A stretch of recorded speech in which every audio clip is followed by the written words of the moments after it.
بسم الله الرحمن الرحيم وبه نستعين والصلاة والسلام على سيد الأنبياء والمرسلين وعلى آله وصحبه أجمعين.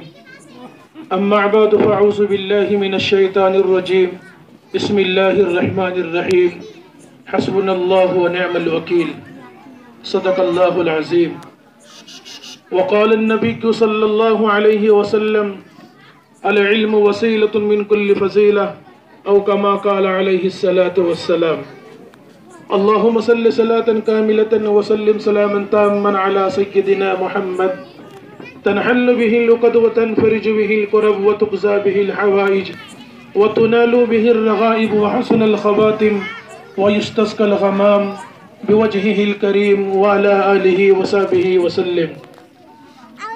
حضرت صدر علی قدر حضرت مولانا محمد اصغر علی صاحب اسٹیج پر تشریف فرما، معزز و موقر حضرات علماء، ملت کے غیور نوجوانوں اور پردہ نشین ماؤں اور بہنوں، آپ حضرات بہت دیر سے بچوں کے پروگرام کو سن رہے تھے. اللہ کا فضل ہے کہ اس گئے گزرے زمانے میں بھی ہمارے یہ معصوم بچے جناب رسول اللہ صلی اللہ علیہ وسلم کے لائے ہوئے اس دین اور لائی ہوئی شریعت کو کتنے اچھے انداز میں بیان کر رہے تھے. میں اگر یہ بات کہوں تو مبالغہ نہ ہوگا. کہاں سے لاہوں زباشر داستہ کے لیے بچوں نے شروع سے لے کر آخر تک اسلام کے مکمل ارکان اور مکمل چیزوں کو اپنی معصوم زبانوں میں ادا کیا ہے. ہم دعا کرتے ہیں کہ اللہ تعالی ہمارے ان بچوں کو اور یہ مستقبل کے ہونے والے معماروں کو اللہ تعالی ایسے علوم و فنون عطا فرمائے کہ جس کے ذریعے سے پورے عالم کے اندر اسلام اور اسلام کے اصول و قوانین اور نبی علیہ السلام کی لائے ہوئے شریعت گھر گھر میں پہنچ جائے. اور یقیناً ان بچوں کی تربیت میں والدین کا بھی بہت بڑا حصہ ہے کہ انہوں نے اپنے بچوں کی تربیت کر کے اس قابل بنایا کہ وہ مکتب میں پہنچے اور اپنے مکتب میں پہنچ کر کے بالکل جرأت مندی، بے باکی اور بغیر کسی ڈرے ہوئے شریعت مطہرہ کے اصول و قوانین کو بیان کریں. یقیناً اس میں ماؤں کا بہت بڑا حصہ ہے اور قابل مبارکباد ہے وہ مائیں جن کے بچوں نے اتنے اچھے انداز میں یہاں پر شریعت مطہرہ کے اصولوں کو بیان کیا ہے. ہم دعا کرتے ہیں کہ اللہ تعالیٰ سماج میں ایسے ہی نیک عورتیں سماج اور سوسائٹی کو مقدر فرمائے. اگر ایسا ہی رہا تو انشاءاللہ یہ چڑھتا ہوا سورج ہمارے قدموں میں ہوگا اور ہم کامیاب اور بامراد ہوں گے. اس مکتب کے استاد حافظ محمد عارف صلی اللہ علیہ نے بھی ان بچوں پہ بڑی محنت کی اور ان کی زبان کو صاف کیا اور کتنے اچھے انداز سے وہ پروگرام آپ حضرات کے سامنے پیش کر رہے تھے. ہم بڑوں کی بھی ہمت نہیں ہوتی. ہم جس زمانے میں چھوٹے تھے اور مکتبوں میں جایا کرتے تھے تو ہماری عمریں کافی بڑی ہو گئی تھی، پھر بھی ہمت نہیں کرتے تھے کہ آ کر کے مائک پر کچھ بولے. یہ بچے 3 سال کی عمر میں، 4 سال کی عمر میں، 5 سال کی عمر میں، اتنی چھوٹی چھوٹی عمروں میں آپ حضرات کے سامنے پیش کر رہے ہیں. یہ بہت بڑی بات ہے اور ہمارے لیے بہت اچھی بات ہے اور ہمارے اس شہر شرامپور کے لیے اور خصوصاً حضرت عمر بن خطاب مسجد کے حلقے کے لیے یہ قابل مبارکباد بات ہے کہ بچے الحمدللہ پڑھ رہے ہیں.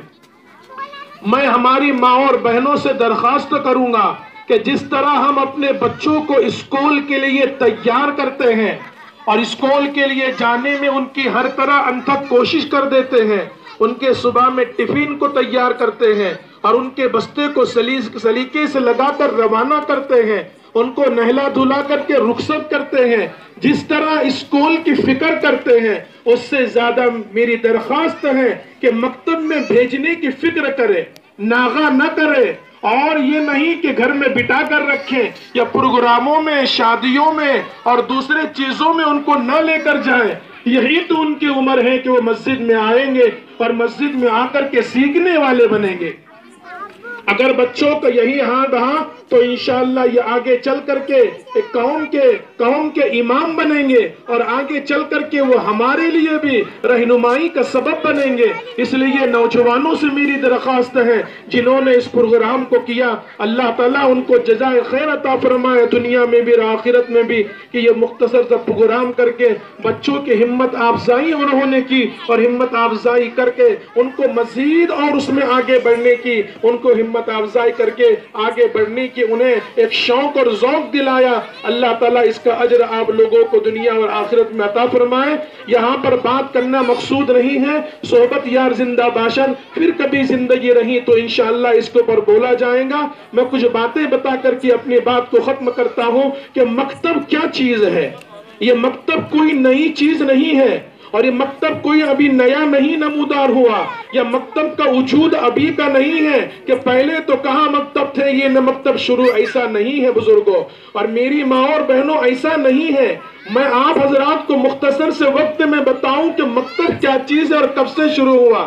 ابھی بچیوں نے بتایا کہ ہجرت کسے کہتے ہیں، تو دوسری بچی نے جواب دی کہ دین کی سربلندی کے لیے اور الہی کلمت اللہ کی ترویج و اشاعت کے لیے ہجرت کرنا، اللہ کے لیے اسے ہجرت کہا جاتا ہے۔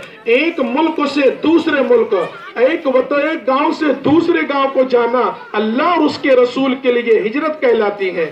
تو میں آپ کو بتاؤں، نبی کریم صلی اللہ علیہ وسلم کا جب مکہ المکرمہ میں رہنا مشرکین مکہ نے دو بھر کر دیا، اور صحابہ 13 سال تک اسی ظلم اور زیادتی کے شکار رہے، اور ان کو ہر طرح سے پریشان کیا جاتا رہا، ان کے اوپر ظلم و زیادتی کی جاتی رہی، ان کو کھانے سے اور پینے سے ہر چیز سے روکا جاتا رہا۔ شعب ابی طالب میں 3 سال تک انہیں محصور کیا گیا، کھانے اور پینے سے روک دیا گیا، ان سے سوشل بائیکاٹ کیا گیا، یہاں تک کہ ماں بیچاری کھانے کو نہیں ہوتا تھا تو بچوں کو دودھ نہیں وہ پلا سکتی تھی، اور مرد بھی بیچارے کھا نہیں سکتے تھے، درختوں کے پتوں کو توڑ کر انہوں نے کھایا اور چبایا اور اپنی بھوک کو مٹایا ہے، اتنے سنگین حالات میں، لیکن وہ اپنے ایمان سے نہیں ہٹے۔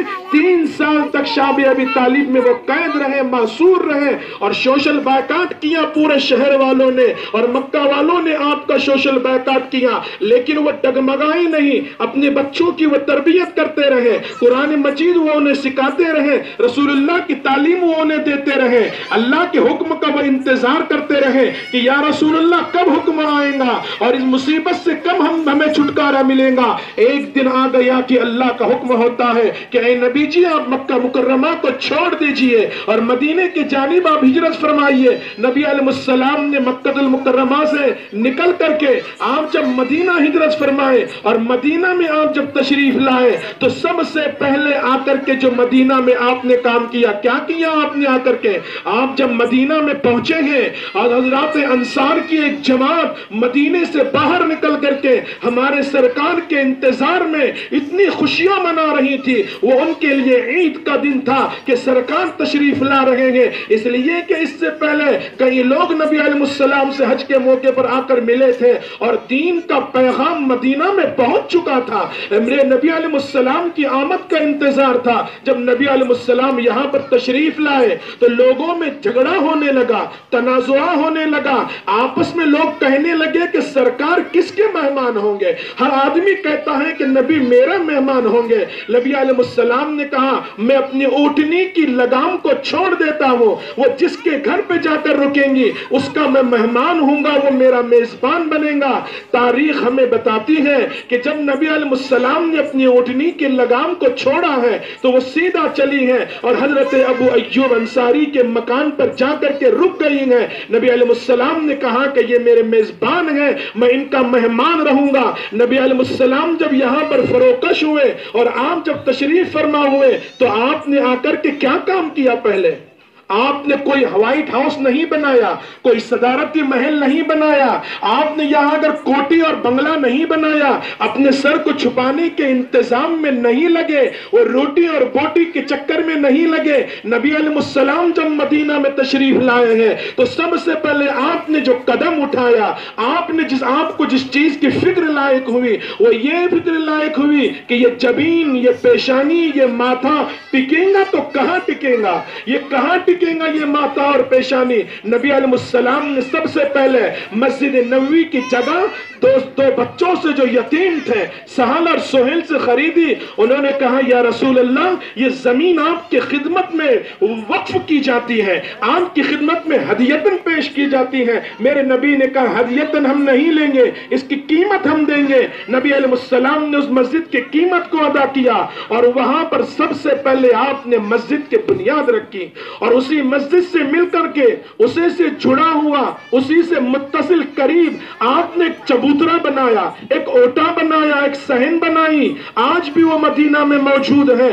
جو لوگ حج کے لیے جاتے ہیں انہوں نے دیکھا ہوگا کہ سرکار دو عالم صلی اللہ علیہ وسلم کے روضہ اقدس کے پیچھے جانب نبی علیہ السلام کے ایک چبوترا بنا ہوا ہے جسے اصحاب صفہ کہا جاتا ہے۔ وہ کس لیے بنایا میرے نبی نے؟ وہ کس لیے بنایا؟ وہ اس لیے بنایا کہ یہاں پر قوم کے بچے آئیں گے، اللہ اور اس کے رسول کی بات کو سیکھیں گے، وہ قرآن مجید کو سیکھیں گے، وہ حدیث نبویہ کو سیکھیں گے۔ علماء نے ایک بات یہاں پر یہ بتائی ہے، جہاں پر جس زمین پر اپنے ماتھے کو ٹیکنا تھا، اللہ کو یاد کرنا تھا، اللہ کی بندگی کرنا تھا، اس کے سامنے اپنی عبدیت کا اظہار کرنا تھا، اس زمین کو نیچے رکھا، اور جہاں پر اللہ اور اس کے رسول کی تعلیم کو دیا جانا تھا اس زمین کو اونچا رکھا۔ علماء نے کہا اشارہ ہے اس بات کی طرف کہ علم دین کو سیکھنے والوں کا مقام بلند ہے، ان کا مقام اللہ کی نگاہ میں بڑا ہوا ہے کہ سجدہ کیا جانا تو اس زمین کو نیچے رکھا، اور جہاں علم دین کو سیکھنا تھا اس زمین کو اوپر رکھا۔ یہ علامت ہے اس بات کی کہ اللہ کی نگاہ میں قرآن اور حدیث کا بہت بڑا مقام ہے، قرآن و حدیث کا مقام بہت اونچا ہے۔ اس لیے ماؤں بہنوں سے میری درخواست ہے اللہ کے لیے قرآن مجید کو پڑھاؤ، اپنے بچوں کو بھیجو، تیار کراؤ، ناغے سے